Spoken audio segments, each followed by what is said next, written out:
Mr. Small was very small. He lived in a small house underneath a daisy at the bottom of Mr. Robinson's garden. It was a very nice house, although very tiny, and it suited Mr. Small very well indeed. He liked living there. Now, this story is all about the time Mr. Small decided to get a job. The trouble was, what sort of a job could Mr. Small do? After all, there aren't that many small jobs. Mr. Small had thought about it for a long time, but hadn't had any ideas, not one. He was thinking about it now, while he was having lunch. He was having half a pea, 1 crumb, and a drop of lemonade. Mr. Small thought and thought while he was eating his big lunch, but it was no use. Thinking just made him thirsty. So he had another drop of lemonade. I know, he thought to himself. After lunch, I'll go and see Mr. Robinson and ask his advice. So after lunch, he left his house and walked to Mr. Robinson's house at the top of the garden. It was quite a long walk for somebody as small as Mr. Small, and halfway there he stopped for a rest. He sat on a pebble, feeling quite out of breath. A worm crawled by and stopped. "Good afternoon, Mr. Small," said the worm. "Good afternoon, Walter," said Mr. Small to the worm, whom he knew quite well. "Out for a walk, are you?" asked Walter. "Going to see Mr. Robinson," replied Mr. Small. "Oh," said Walter the worm, and crawled off. Walter was a worm of very few words. After he'd rested for a while, Mr. Small set off again and walked all the rest of the way to Mr. Robinson's house without stopping once. When he got there, he climbed up the steps to Mr. Robinson's back door. He knocked at the door. Nobody heard him. The trouble was, you see, that if you're as small as Mr. Small, you don't have a very loud knock. Mr. Small looked up. There, high above his head, was a doorbell. "How can I ring the bell when I can't reach it?" thought Mr. Small to himself. Just then, Mr. Small heard footsteps. It was the postman. The postman came to the door, posted his letters, and was just about to leave when he heard a voice. "Hello," said the voice.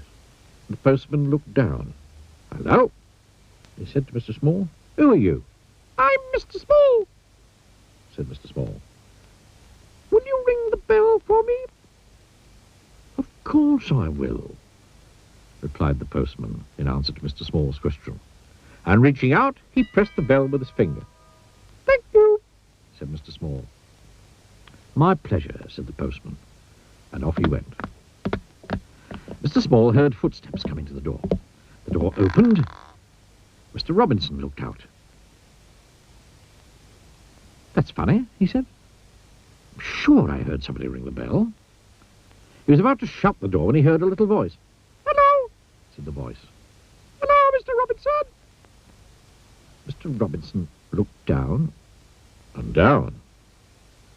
"Hello," he said. "What are you doing here?" "I've come to ask your advice," said Mr. Small to Mr. Robinson. "Well," said Mr. Robinson, "you'd better come in, have a talk." Mr. Small followed Mr. Robinson into the house, and, perched on the arm of Mr. Robinson's favourite chair, he told him how he couldn't think of a job that he could do. Mr. Robinson sipped a cup of tea and listened. "So you see," Mr. Small explained, "how difficult it is." Yes, I can see that," said Mr. Robinson. "But leave it to me."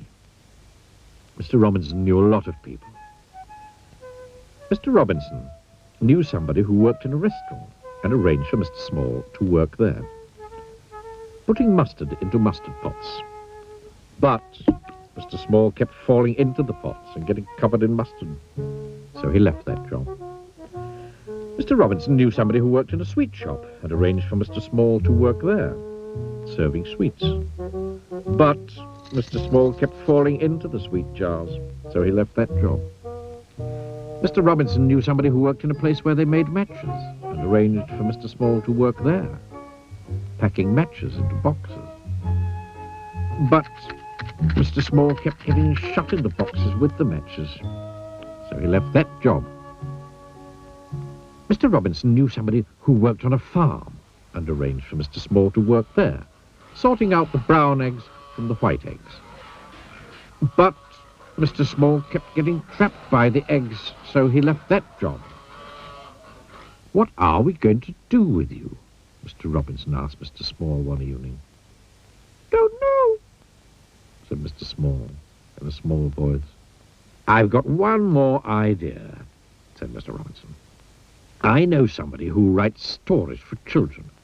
Perhaps you could work for him."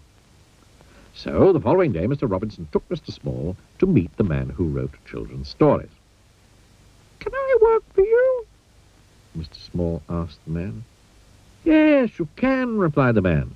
"Pass me that pencil and tell me all about the jobs you've been doing. And then I'll write a story about it. I'll call it Mr. Small," he added. "But children won't want to hear a story all about me," exclaimed Mr. Small. "Yes, they will," replied the man.